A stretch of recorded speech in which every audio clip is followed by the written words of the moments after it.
Sebenarnya kalau di Nahdlatul Ulama itu sistemnya adalah pengabdian ya, pengabdian. Itu secara kita masuk ke organisasinya itu adalah sebuah pengabdian.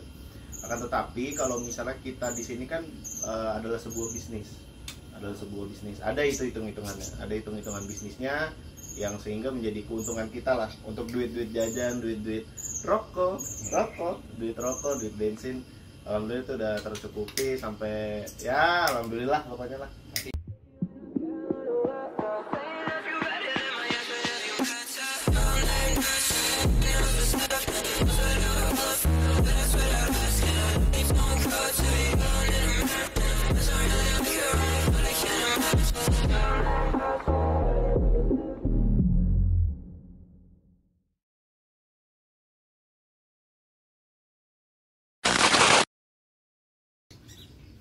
Oh guys, balik lagi di Kopsai.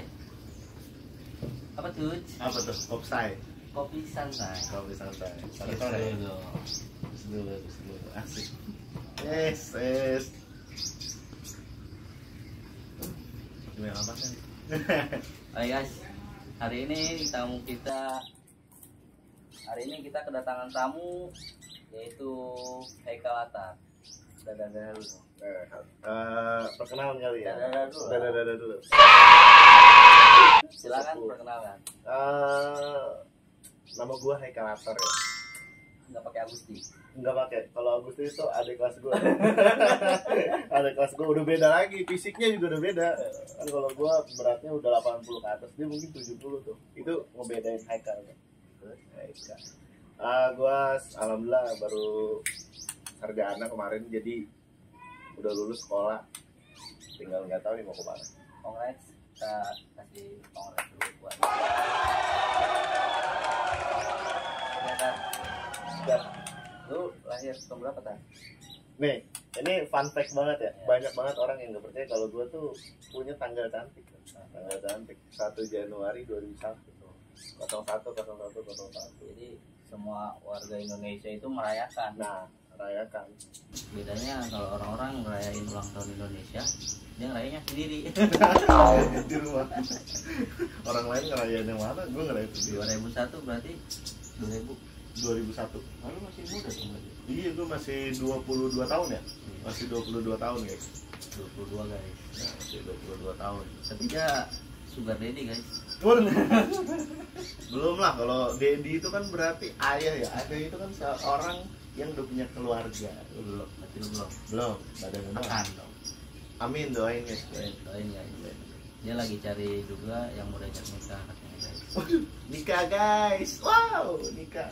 Terus lu lulus dari universitas apa? Alhamdulillah baru tanggal 27 Agustus yang lalu gue lulus di Universitas Islam Negeri Jakarta, Syarif Hidayatullah, jurusan pengembangan masyarakat Islam, Fakultas Ilmu Dakwah dan Ilmu Komunikasi. Sekarang gue juga baru semester 7 sebenarnya di Universitas Terbuka, jurusan Ilmu Hukum. Jadi kalau kata orang mah menyelam sambil minum air. Kalau gue? Iya. Oh, gitu. gue berarti gue itu. Iya. Oh iya. Keren coy. Kalau gue bilang kalau gue masih sekitar rumah situ mungkin gue juga lanjut ya, karena baru lulus, belum lama lulus dari UIN. Dia sekarang udah semester 7 di UT Universitas Terbuka. Berarti dia Open berarti University. dia buka baju. Waduh, enggak dong. Inklusif secara pemikiran, inklusif, terbuka. Inklusif. Nah, sekarang kesibukannya apa kan? Alhamdulillah sekarang sebenarnya gue udah lagi menekuni bidang jurnalistik sebagai wartawan ya di NU Online Jakarta. Nanti bisa ditaruh kali ya linknya ya. NU Online Jakarta. Online Jakarta. Itu adalah sebuah media kehumasan dari pengurus wilayah Nahdlatul Ulama DKI Jakarta. Ini yang bukan NU nggak apa-apa, ini terbuka aja. Itu lagi suka di situ aja. Namanya juga kan terbuka. Betul. Jadi bebas. Betul, bebas. Jadi kalian boleh kunjungi nanti linknya mungkin ya di deskripsi boleh. Betul. Terus itu setiap hari? Hampir setiap hari sampai daily lah, daily setiap hari kita ada liputan. Malamnya kita rapat dulu, rapat redaktur segala macam untuk nentuin tema. Nanti nih hari Senin, ini sekalian mau kasih informasi aja, di Senin itu ada musyawarah nasional alim ulama dan konferensi besar Nahdlatul Ulama di Cilangkap Al-Hamid. Itu ada Pak Jokowi, ada Pak Mahfud MD dan seluruh alim ulama yang ada di bawah tataran Nahdlatul Ulama. Undangan berarti ya? Ya, undangan, betul. Yang mau datang silakan. Betul. Tapi kalau untuk minta foto mungkin susah. Susah. Gue juga belum tentu bisa nih foto.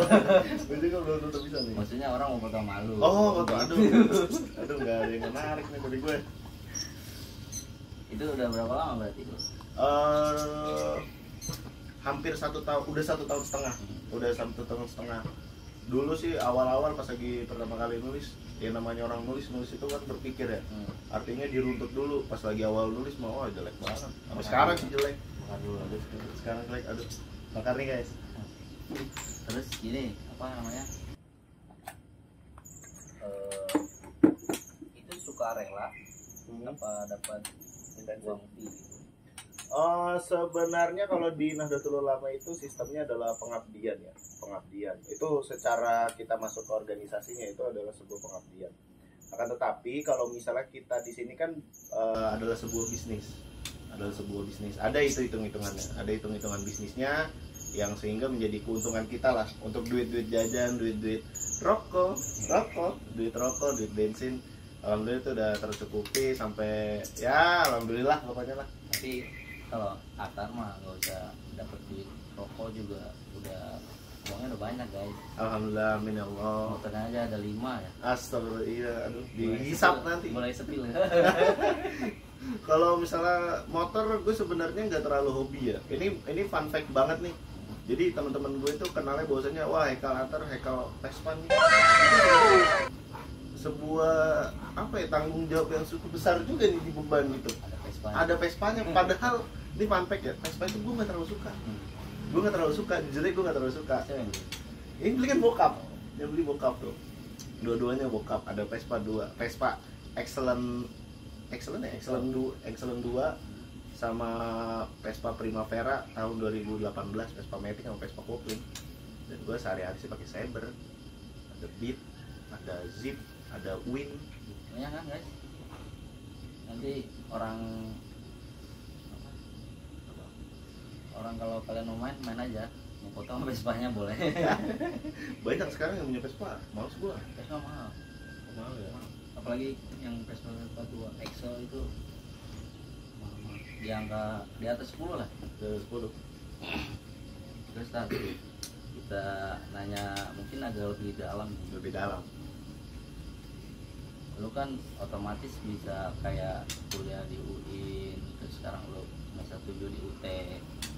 Itu kan pasti ada faktor orang tua tuh. Iya. Menurut lu faktor orang tua itu sangat penting, sangat seberapa besar faktor orang tua itu buat lu? Pertama, ini fun fact lagi nih. Guru ini samping gue sebenarnya guru gue nih, gue juga nggak enak nih. Waktu itu ada backstreet cerita lah gitu, gue nggak bisa, gue pasti ceritain itu ke orang-orang. Ya. Biasanya gue juga dibantu nih sama, dulu gue manggil Ustaz Tuti, sekarang abang manggil abang. Gue abang di depan kantor marching band ya. Wah, saya dulu main marching band guys. Marching band bass drum 2. Di situ bokap gue minta arahan segala macam, akhirnya gue daftar apa segala macam, dibantuin sama Ustaz Tuti. Nah, ngomong lagi kita seberapa penting faktor orang tua dalam kesuksesan pendidikan ya. Itu sangat penting. Itu sangat berpengaruh. Bahwasanya pertama, pendidikan itu pasti ada mahfuzatnya nih. Ahi lantanalal ilma illa bisitatin saundika antaksiliha bibayanin. Zakaun wa hirsun wa ijtihadun wa dirhamun. Nah, nih gue bahas di dirhamun dulu deh. Kita nggak menutup kemungkinan hidup di UIN itu metropolitan guys. Jadi ya lu hidup di Yogyakarta mungkin lebih murah daripada di Tangerang Selatan lah di itu, karena kotanya ada metropolitan itu. Nah, dari Zakaun itu orang tua gue, alhamdulillah kan gue juga nulis tuh di caption Instagram gue bahwasanya terima kasih ke orang tua gue yang sudah amanah menjaga pendidikan gue. Nah, faktor orang tua itu yang paling penting sebagai support system sebenarnya. Itu bener banget, support system. Menurut gue itu menjadi support system tersendiri kan. Beberapa kali gue mencoba untuk gagal ya. Ini sebuah informasi tambahan, bahwasanya gue di sana itu nggak ngekos. Gue nggak ngekos. Gue nggak pulang pergi. Gue pesantren. Pesantren mahasiswa sampai lulus. Pesantren mahasiswa sampai lulus. Namanya pesantren Sabilus Salam. Di situ gue kayak yang udah pengen keluar kan, pengen keluar segala macam. Cuman bokap nyokap itu selalu bonding lah, buat saya bonding ya. Jadi bisa dibilang double ya. Pengeluaran itu double pengeluaran segala macam. Ya itu yang pertama. Yang kedua, bokap gue itu setiap pagi itu selalu nge-review. Tapi dia nggak pernah bilang itu bahwasanya ini kita enggak. Cuman kita tuh setiap pagi kalau misal Sabtu Minggu ya Pak, gue lagi di rumah itu kayak nge-review aja, lu udah ngapain aja, lu apa segala macam, ada masalah apa. Dan itu menurut gue yang jadi faktor penting kalau lulusan gue gitu. Lulusan gue care lah istilahnya, lu minggu ini ngapain aja gitu. Iya. Betul. Iya, misalnya ujian apa, lancar gak gitu ya, simpelnya. Simpelnya kayak gitu. Berarti sangat penting ya. Sangat penting. Dan juga tapi gue tidak menafikan bahwasanya banyak juga anak-anak itu yang lulus itu akibat struggle dia sendiri. Gue banyak banget nemuin variabel itu ya. Wah, kata gue, kok ini orang bisa gitu. Misalnya rantauan dari Jawa Timur, Jawa Tengah, mereka struggle di sini dan gue tahu mereka itu nggak disupport secara ekonomi ya sama orang tua, dan itu mampu. Dan itu berarti poinnya itu menurut gua ada orang kaya atau orang yang berkecukupan untuk pendidikan, tapi mereka tidak merealisasikan gitu. Itu kan menurut gua sebuah kemewahan kan. Sebuah kemewahan tuh. Nah, kemewahan itu tidak dimanfaatkan sama orang-orang itu gitu. Itu yang sayang tuh, yang sayang banget menurut gua, kayak kufur nikmat lah, anjay. Kufur nikmat. Terus kalau pandangan lu kayak, mohon maaf gitu ya, kayak orang-orang yang istilahnya tidak berterima kasih sama jerih payah orang tua kan, kuliahnya malas-malasan, pandangan lu gimana? Pertama ya, menurut gua bodoh. Menurut gua itu suatu apa ya? Ini sebenarnya jijik banget gua ngomong kayak gini tuh, sedih gua sebenarnya. Kalau misalnya ada seorang anak yang dalam tanda kutip itu dia mampu untuk melanjutkan pendidikan, dan mereka itu berpikir bahwasanya pendidikan itu tidak penting. Bayangin bro, dia sampai bisa berpikir pendidikan itu nggak penting. Pendidikan itu nggak penting. Oke, pendidikan itu kan dari Tukuri Handayani ada 3 tuh ya, Ingarso Sungtulodo, Ingmadia Mangun Karso, Tuturi Handayani. Kalau di depan itu jadi pemimpin, di tengah itu jadi pengayom, di belakang itu jadi pendorong. Sebenarnya sekolah itu bukan menjadikan kita, iya sih menjadikan kita ahli dalam sebuah profesi, tapi yang paling penting itu budi pekerti, sopan santun, adab, itu yang paling penting. Dan itu tadi pengamalan tadi, artinya apa?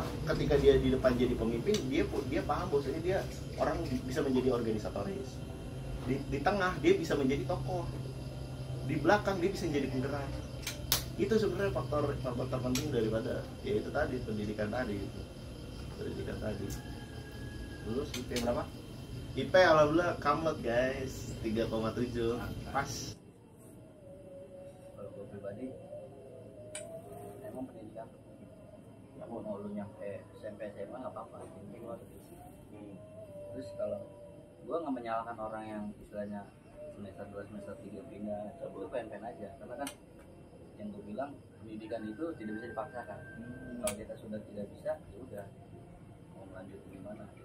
Terus juga gue pribadi kan jadi orang tua, mungkin gue kedepannya nggak akan maksa anak gue harus kuliah atau segala macam. Kalau mau silakan, Kalau nggak mau, ya udah. Intinya gue bakal biayain lu sampai kapan lu siap, sampai mana lu finish. iya. Karena finish semua orang juga beda-beda juga. Keinginan untuk mencapai sesuatu lah, achievementnya tuh beda-beda juga ya. Tapi ya tadi itu kan, Paling utama. bang, maaf bang. Ya udah kebiasaan. Ya, jadi gue bukan juga untuk berbesar kepala apa segala macam. Cuma kesadaran kita akan pentingnya ke pendidikan itu juga masih rendah. Bayangin kita yang udah di kota besar, pendidikan itu oke lah, bilang misalnya sekolah di Indonesia ini masih campur, tapi kan ada, bayangin sama teman-teman kita, saudara-saudara kita yang ada di Papua, Pedalaman Kalimantan, Sulawesi, Gorontalo. Saya punya teman itu dari Baduy, apa segala macam. Mereka itu berharap banget sama pendidikan seperti itu gitu. Baca tulis, menghitung apa segala macam. Nah, kita hidup yang di kota menafikan. Itu yang menurut gua, itu bodohnya itu bukan bodoh gimana gitu. Jadi bodohnya itu menurut gua di situ gitu. Baik guys, lanjut ya. Jadi break aja dulu. Salat. Pak Ustadz bohong.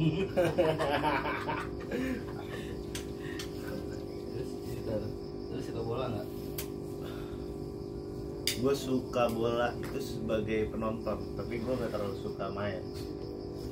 Gue sekedar suka bolanya ya. Iya, gue suka. Gue tuh fans Justin, Koci bro. Justin, coach botak. Coach botak kita semua, kesayangan kita semua. Gue suka. Kalau di Indonesia lu suka klub mana? Karena gue orang Jakarta. Jack bro. Kalau Eropa klub yang punya supporter paling banyak, bahkan seperempatnya penduduk bumi, Manchester United.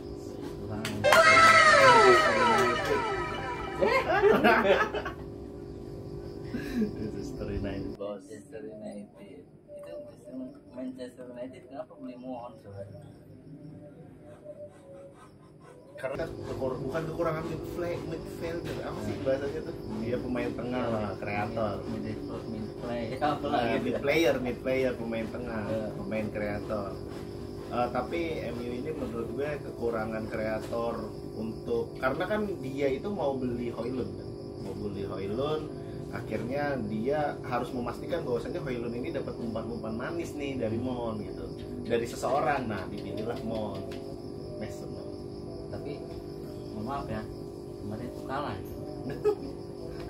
katanya banyak yang bilang Mon nggak guna. Pandangan lu gimana? Namanya pemain baru masuk ke klub baru belum sampai 10 pertandingan ya, belum sampai 10 pertandingan. Jangan terlalu dijudge. Di situ masih banyak proses. Pelatih Ten Hag itu juga pasti punya karakter melatih yang berbeda. Habis itu teman-temannya itu juga pasti berbeda, segala macam klub-klopannya lah beda. Gua sempat sedih. Ya. Mason mau pindah ke MU. Kenapa pindahnya ke MU gitu? Kalau mau pindah terus ke Madrid ya. Iya, kemana gitu? Jangan ke MU gitu. Karena dari zaman gua kecil, kualitas Manchester United dengan Chelsea itu besar, coy. Kenapa harus pindahnya ke MU? Tapi kalau dari segi ekonomi mungkin dia nggak gajinya nggak diangkat gitu kan, dia naik. Ini salah satu cara juga gua tapi dia ke MU. Masih banyak yang mau padahal. Banyak yang mau. Chelsea. Walaupun sering Lawan Nottingham Forest, jadi nggak kalah. MU pernah kalah ya kalau di England? Kan pernah dong. Iya, di Nottingham gua bilang defense-nya bagus, sekali bagus. Iya, Berarti bagus. Nah, gue sebenarnya juga deg-degan nih. Malam ini jam 9. Lawannya Brighton, bro. Lagi OP-OP-nya dia, lagi Minamino. Tapi gua sedih kenapa? Karena malam Kamis gua cuma buat nonton anime aja, coy. Kenapa tuh? Kagak masuk champion. Tahun ini semuanya istirahat nonton champion. Kita dukung Liga Inggris saja. Betul. Jadi juara. Betul. Nah, gue juga minta doanya nih kalau MU nih dia masuk. Iya, kata MU juga masuk klub neraka ya. Iya, lawan badan yang lumayan lah. Iya, lumayan. Sama kayak ini ya, apa yang bajunya kayak Juventus. Yang ada si Raditnya kayak Nugget Radit. Oh, itu di Castle. Parah ya? Iya, parah juga dia. Iya, parah juga di Castle. Iya, parah cuy. Ya raya dia. Castle masuk grup yang parah. Kita udah bahas bolanya. Kayak pertanyaan mungkin gue minta terakhir. Yuk. Tolong kasih kata-kata buat orang-orang yang istilahnya ini bentar kan pemilihan nih. Lu kasih kata-kata biar pilih pemimpin itu yang baik lah. Oke. Dari kamera sini aja. Kamera sini. Kontestasi politik 2024. Ya, kontestasi politik 2024 itu sama aja kayak kontestasi politik sebelum-sebelumnya yang udah sekitar Indonesia berapa? 75 tahun ya? 75 tahun merdeka, per 5 tahun apa segala macam itu sama aja.